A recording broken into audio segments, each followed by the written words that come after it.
ನಮಸ್ಕಾರ ಆತ್ಮೀಯ ವೀಕ್ಷಕರೇ. ಯಾವುದನ್ನ ನಾವು ಮಾಹಿತಿಯನ್ನು ಕೇಳಬಾರ್ದು ಅನ್ನೋದಕ್ಕೆ ನಾವು ತಿಳ್ಕೊಳ್ಬೇಕಾದಂಥ ವಿಷಯ, ಈ ಮಾಹಿತಿ ಹಕ್ಕು ಕಾಯ್ದೆಯೊಳಗೆ ಅಥವಾ ನಮ್ಮ ಅರ್ಜಿ ಒಳಗೆ ನಮ್ಮ ಸಮಸ್ಯೆಗಳನ್ನು ಅಲ್ಲಿ ಹೇಳ್ಕೊಳ್ಳುವಂಥದಕ್ಕೆ ಅವಕಾಶ ಇಲ್ಲ ಮತ್ತು ಅವಶ್ಯಕತೆಯೂ ಇಲ್ಲ.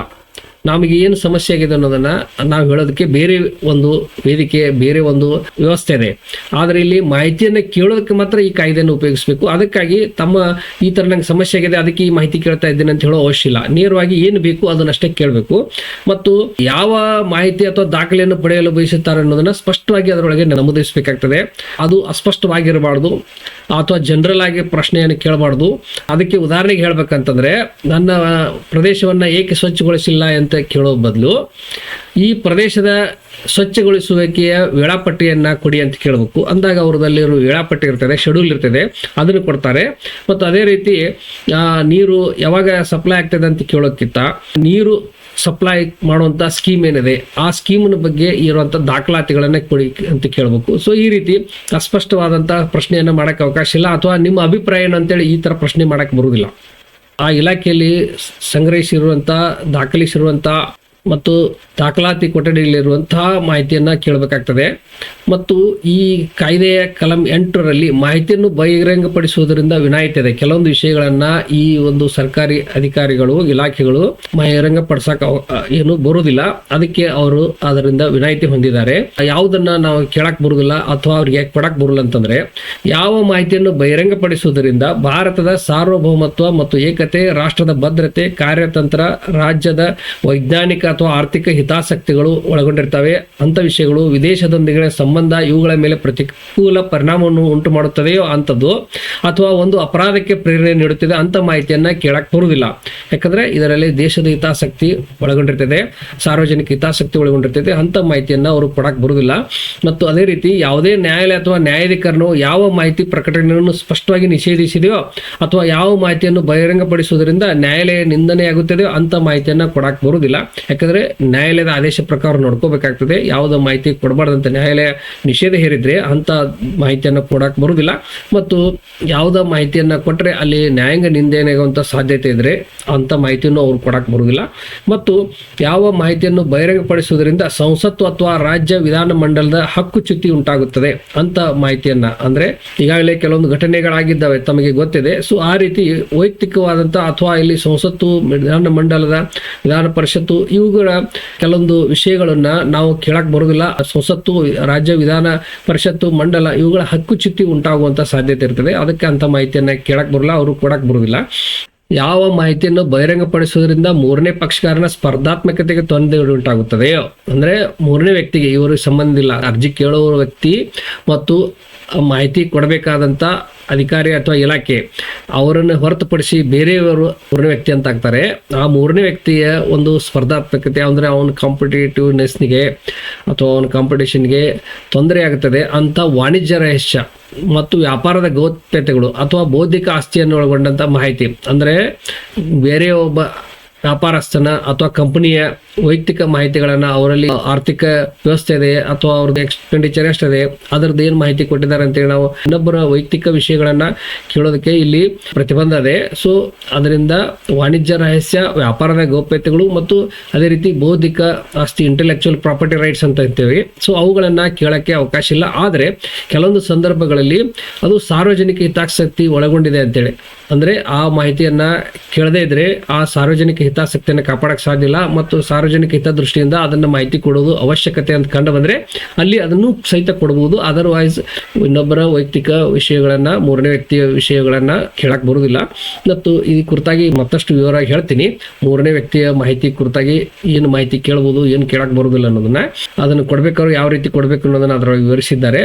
ಮತ್ತು ತನ್ನ ನಂಬಿಕೆಯ, ವಿಶ್ವಾಸದ ಸಂಬಂಧದಲ್ಲಿ, ಅಂದ್ರೆ ಕಾನ್ಫಿಡೆನ್ಷಿಯಲ್ ಇನ್ಫಾರ್ಮೇಶನ್ ಅಂತಂತಾರೆ, ಒಬ್ಬರು ಕಕ್ಷಿದಾರ ವಕೀಲರಿಗೆ ಕೊಡುವಂತ ಮಾಹಿತಿ ಅಥವಾ ಒಬ್ಬ ರೋಗಿ ವೈದ್ಯರಿಗೆ ಕೊಡುವಂತ ಮಾಹಿತಿ, ಅವು ಆ ವೈದ್ಯರಾಯ್ತು ಅಥವಾ ವಕೀಲರಾಯ್ತು ಅಥವಾ ಇಂಜಿನಿಯರ್ ಆಯ್ತು, ಈ ಕೆಲವೊಂದು ವ್ಯಕ್ತಿಗಳಿರ್ತಾರೆ. ಅಥವಾ ಈ ರೀತಿ ಒಬ್ಬ ವ್ಯಕ್ತಿ ಇನ್ನೊಬ್ಬರಿಗೆ ಒಂದು ವಿಶ್ವಾಸದ ದೃಷ್ಟಿಯಿಂದ ತನ್ನ ಒಂದು ವೈಯಕ್ತಿಕ ವಿಷಯಗಳನ್ನು ಹೇಳಿದಾಗ ಅಲ್ಲಿ ಗೌಪ್ಯತೆಯನ್ನು ಕಾಪಾಡಬೇಕಾಗ್ತದೆ.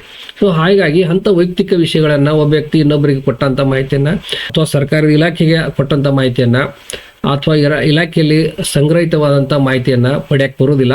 ಆದರೆ ಇಲ್ಲೂ ಸಹಿತ ಅದು ಸಾರ್ವಜನಿಕ ಹಿತದೃಷ್ಟಿಯಿಂದ ಅಗತ್ಯ ಅಂತ ಕಂಡು ಬಂದರೆ ಅದನ್ನು ಸಹಿತ ಕೊಡುವಂಥ ಅವಕಾಶ ಇದೆ ಇಲ್ಲಿ ಅನ್ನೋದನ್ನು ತಿಳ್ಕೊಳ್ಬೇಕು. ಅದೇ ರೀತಿ ವಿದೇಶಿ ಸರ್ಕಾರದಿಂದ ರಹಸ್ಯವಾಗಿ ಪಡೆದಂಥ ಮಾಹಿತಿ, ಸೊ ಇವೆಲ್ಲ ಏನಿದೆ ರಾಜನೀತಿಕ ವಿಷಯಗಳಾಗ್ತವೆ, ಸರ್ಕಾರದ ಒಂದು ಆಡಳಿತದ ಮಾಹಿತಿಗಳಾಗ್ತವೆ, ಅವರು ರಹಸ್ಯವಾಗಿ ಇಡಬೇಕಾಗ್ತದೆ.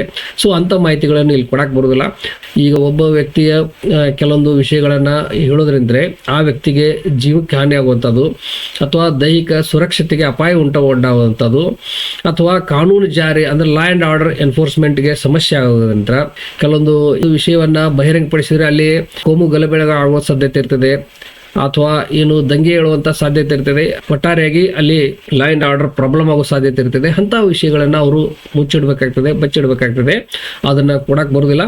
ಮತ್ತು ತನಿಖಾ ಕ್ರಮಕ್ಕೆ ಅಥವಾ ಅಪರಾಧಿಗಳ ದಸ್ತಗಿರಿಗೆ ಅಥವಾ ಪ್ರಾಸಿಕ್ಯೂಷನ್ ಕಾರ್ಯಕ್ಕೆ ಅಡಚಣೆ ಉಂಟು ಮಾಡುವಂಥ ಮಾಹಿತಿ, ಸೆಲೆಬ್ರಿಟಿಯ ಒಂದು ಅಪರಾಧಿಕ ಪ್ರಕರಣ ಇದ್ರೆ ಪಿನ್ ಟು ಪಿನ್ ಮಾಹಿತಿಯನ್ನು ಮೀಡಿಯಾದವ್ರು ಕೊಡ್ತಾರೆ, ಈ ಇನ್ವೆಸ್ಟಿಗೇಷನ್ಗೆ ತೊಂದರೆ ಆಗ್ತೈತೆ ಅನ್ನೋ ಸಾಧ್ಯತೆ ಇದ್ದರೆ ಅಂಥ ಸಂದರ್ಭದಲ್ಲಿ ಆ ತನಿಖಾಧಿಕಾರಿಗಳು ಆ ವಿಷಯವನ್ನು ಗೌಪ್ಯವಾಗಿಡಬೇಕಾಗ್ತದೆ, ಇನ್ವೆಸ್ಟಿಗೇಷನ್ಗೆ ಪ್ರಾಬ್ಲಮ್ ಆಗ್ತದೆ. ಸೊ ಅದಕ್ಕಾಗಿ ಕೆಲವೊಂದು ಅವ್ರಿಗೆ ಸಿಕ್ಕಂಥ ಮಾಹಿತಿಗಳು, ಕ್ಲೂಗಳು, ಅವುಗಳನ್ನೆಲ್ಲ ಅವರು ಮಾಹಿತಿ ಕೊಡಕ್ಕೆ ಬರೋದಿಲ್ಲ. ಸೊ ಈ ರೀತಿ ಕೆಲವೊಂದು ವಿಷಯಗಳನ್ನು ನಾವು ಮಾಹಿತಿ ಹಕ್ಕಿನಲ್ಲಿ ಕೇಳಬಾರ್ದು. ಮತ್ತು ಮಂತ್ರಿ ಪರಿಷತ್ತಿನ ಕಾರ್ಯದರ್ಶಿಗಳ ಅಥವಾ ಇತರ ಅಧಿಕಾರಿಗಳ ಚರ್ಚೆಗಳ ದಾಖಲೆಗಳು ಸೇರಿದಂತೆ ಸಚಿವ ಸಂಪುಟದ ಕಾಗದ ಪತ್ರಗಳು ಇವುಗಳನ್ನು ಸಹಿತ ನಾವು ಕೇಳಕ್ಕೆ ಬರೋದಿಲ್ಲ. ಆದರೆ ಇಲ್ಲಿ ಒಂದು ವಿಷಯ ತಿಳ್ಕೊಳ್ಬೇಕು, ಮಂತ್ರಿ ಪರಿಷತ್ತಿನ ನಿರ್ಣಯಗಳು, ಸೊ ಅವರು ಆ ಒಂದು ಏನು ವೈಯಕ್ತಿಕವಾಗಿ ಅಲ್ಲಿ ಅಥವಾ ಇಲಾಖೆಯಲ್ಲಿ ತಮ್ಮ ಒಂದು ಚರ್ಚೆಗಳನ್ನು ಮಾಡಿ ಅಂತಿಮವಾಗಿ ಏನಾದರೂ ತೀರ್ಮಾನಕ್ಕೆ ಬರ್ತಾರಲ್ಲ, ಆ ತೀರ್ಮಾನ ಬಂದಿದ್ದನ್ನು ನಾವು ಪಡಿಬೋದು. ಆದರೆ ಅಲ್ಲಿ ಏನೇನು ಚರ್ಚೆ ಆಯಿತು ಅನ್ನೋದನ್ನು ಆ ಒಂದು ಸಂಪುಟದ ಕಾಗದ ಪತ್ರಗಳನ್ನು ಕೇಳಕ್ಕೆ ಬರೋದಿಲ್ಲ.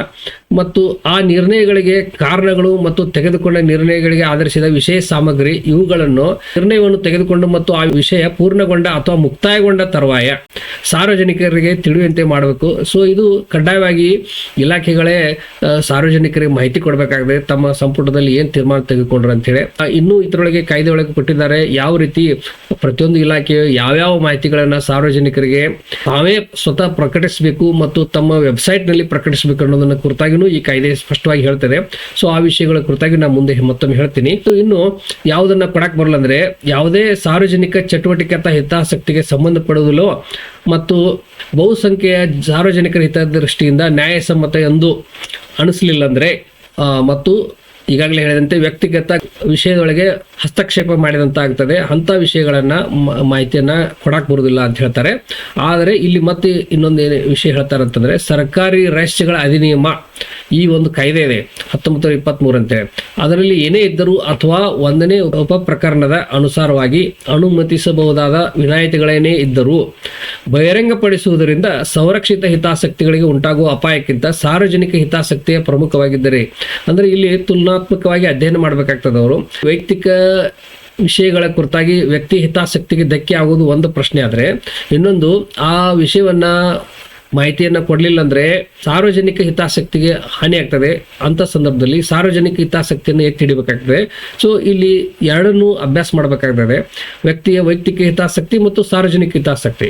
ಆ ಸಾರ್ವಜನಿಕ ಹಿತಾಸಕ್ತಿ ಪ್ರಮುಖವಾಗಿದ್ದಾಗ ಸಹಜವಾಗಿ ವ್ಯಕ್ತಿಯ ವೈಯಕ್ತಿಕ ಹಿತಾಸಕ್ತಿಯನ್ನು ಕಡೆಗಣಿಸಬೇಕಾಗ್ತದೆ. ಆ ವ್ಯಕ್ತಿಯ ವೈಯಕ್ತಿಕ ಮಾಹಿತಿಗಳನ್ನು ಅವರು ಕಡ್ಡಾಯವಾಗಿ ಮಾಹಿತಿ ಹಕ್ಕು ಕಾಯ್ದೆಯಲ್ಲಿ ಅದನ್ನು ಪೂರೈಸಬೇಕಾಗ್ತದೆ. ಸೊ ಈ ರೀತಿ ಇಲ್ಲಿ ಮಾಹಿತಿ ಹಕ್ಕು ಕಾಯ್ದೆ ಹೇಳ್ತದೆ. ಇದೇ ರೀತಿ ಈ ಕಾಯ್ದೆಯ ಕಲಂ 9ರಲ್ಲಿ ಕೆಲವು ನಿರ್ದಿಷ್ಟ ಸಂದರ್ಭಗಳಲ್ಲಿ ಮಾಹಿತಿ ಪಡೆಯೋದಕ್ಕೆ ಅವಕಾಶ ಇಲ್ಲ ಅನ್ನೋದನ್ನ ಈ ಕಾಯ್ದೆ ಹೇಳ್ತದೆ. ಅದರಲ್ಲಿ ಏನು ಹೇಳ್ತದೆ ಅಂದ್ರೆ ಈಗಾಗಲೇ ಹೇಳಿದಂತ ಏನು ಅಂಶಗಳದಾವೆ, ನಿಬಂಧನೆಗಳದಾವೆ, ಅವುಗಳಿಗೆ ಬಾಧಕ ಆಗದಂತೆ ಒಬ್ಬ ವ್ಯಕ್ತಿಯು ಹೊಂದಿರುವ ಕೃತಿ ಸಾಮ್ಯದ ಉಲ್ಲಂಘನೆಯಾಗಬಹುದಾದಲ್ಲಿ ಮಾಹಿತಿಗಾಗಿ ಮಾಡಿದ ಕೋರಿಕೆಯನ್ನು ನಿರಾಕರಿಸಬಹುದು. ಯಾವುದೇ ಒಂದು ಸಂಶೋಧನೆ ಇರಬಹುದು ಅಥವಾ ಯಾವುದೇ ಒಂದು ಕೃತಿ ಇರಬಹುದು, ಯಾವುದೇ ಒಂದು ಲೇಖನ ಇರಬಹುದು, ಆ ಒಂದು ವಿಷಯ ಕುರಿತಾಗಿ ಅವರು ಮಾಹಿತಿ ಕೇಳಿದಾಗ ಆ ಮಾಹಿತಿಯನ್ನು ಕೊಟ್ಟರೆ ಆ ಒಂದು ಕೃತಿ ಸಾಮ್ಯದ ಉಲ್ಲಂಘನೆ ಆಗ್ಬೋದು. ಈಗಾಗಲೇ ಅವನು ಒಬ್ಬ ವ್ಯಕ್ತಿ ಕಾಪಿರೈಟ್ಗಾಗಿ ಅರ್ಜಿ ಸಲ್ಲಿಸಿರ್ತಾನೆ ಅಂತ ತಿಳ್ಕೊಳ್ಳಿ, ತನ್ನ ಲೇಖನ ತನ್ನ ಪುಸ್ತಕದ ಕುರಿತಾಗಿ. ಆವಾಗ ಇವರು ಮಾಹಿತಿ ಕೇಳಿದ್ರೆ ಅದನ್ನು ಕೊಟ್ಬಿಟ್ರೆ ಅದನ್ನೇ ಅವರು ಕಾಪಿ ಮಾಡಿ ತಾವು ಕೃತಿ ಸಾಮ್ಯಕ್ಕಾಗಿ ಕಾಪಿರೈಟ್ಗಾಗಿ ಅರ್ಜಿ ಸಲ್ಲಿಸಬಹುದು. ಸೊ ಅಲ್ಲಿ ಅವನ ಒಂದು ವ್ಯಕ್ತಿಯ ಕೃತಿ ಸಾಮ್ಯದ ಹಕ್ಕು ಉಲ್ಲಂಘನೆ ಆಗ್ತದೆ. ಸೊ ಆ ರೀತಿ ಸಂದರ್ಭ ಇದ್ರೂ ಸಹಿತ ಆ ಒಂದು ಮಾಹಿತಿಯನ್ನ ಕೊಡೋದಕ್ಕೆ ನಿರಾಕರಿಸಬಹುದು ಅಂತ ಹೇಳಿ ಈ ಕಾಯ್ದೆ ಹೇಳ್ತದೆ. ಕೊನೆಯದಾಗಿ 10ನೇ ಕಲಂ ಏನ್ ಹೇಳ್ತದೆ ಅಂದ್ರೆ ಪ್ರತ್ಯೇಕಿಸುವಿಕೆ ಅಂದ್ರೆ ಏನು, ಕೆಲವೊಮ್ಮೆ ನಾವು ಕೇಳಿದಂತ ಮಾಹಿತಿ ಅರ್ಜಿಯೊಳಗೆ ಕೆಲವೊಂದು ಮಾಹಿತಿಗಳನ್ನ ಕೊಡಕ್ಕೆ ಅವಕಾಶ ಇರ್ತದೆ, ಕೆಲವೊಂದನ್ನ ಕೊಡಕ್ಕೆ ಅವಕಾಶ ಇರುವುದಿಲ್ಲ. ಸೊ ಅಂತ ಸಂದರ್ಭದಲ್ಲಿ ಸಾರಾಸಗಟಾಗಿ ಆ ಅರ್ಜಿಯನ್ನ ತಿರಸ್ಕರಿಸಬಾರ್ದು, ತಳ್ಳಿ ಹಾಕಬಾರ್ದು. ಅದಕ್ಕೆ ಏನ್ ಮಾಡ್ಬೇಕಂದ್ರೆ ಯಾವುದೇ ಭಾಗದಿಂದ ಅದನ್ನು ಯುಕ್ತವಾಗಿ ಪ್ರತ್ಯೇಕಿಸಬಹುದಾದಂತ ದಾಖಲೆ ಆ ಭಾಗವನ್ನು ಪಡೆಯಲು ಅವಕಾಶ ನೀಡಬಹುದು. ಅಂದ್ರೆ ಯಾವುದನ್ನ ಕೊಡಕ್ ಸಾಧ್ಯ ಇದೆ ಅದನ್ನಾದ್ರೂ ಅವ್ರು ಕೊಡ್ಲೇಬೇಕಂತೇಳಿ, ಯಾವುದನ್ನ ಬಿಡ್ಬೇಕಾಗ್ತದೆ ಯಾವುದನ್ನ ಕೊಡಕ್ ಸಾಧ್ಯ ಇಲ್ಲ ಅದಕ್ಕೆ ಅವರು ಒಂದು ಉತ್ತರವನ್ನು ಕೊಟ್ಟು ಈ ಕಾರಣಕ್ಕಾಗಿ ನಿಮ್ಮ ಅರ್ಜಿಯನ್ನ ಈ ಒಂದು ಮಾಹಿತಿಯನ್ನ ಕೊಡಕ್ ಸಾಧ್ಯ ಇಲ್ಲ ಅಂತೇಳಿ ಅವರು ಉತ್ತರವನ್ನು ಕೊಟ್ಟು, ಮತ್ತು ಯಾವುದನ್ನ ಕೊಡಕ್ ಸಾಧ್ಯ ಇದೆ ಅದನ್ನು ಮಾತ್ರ ಅವರು ಆ ಮಾಹಿತಿಯನ್ನ ಕೊಡಲೇಬೇಕು ಅಂತ ಹೇಳಿ ಈ ಕಾಯ್ದೆ ಹೇಳ್ತದೆ.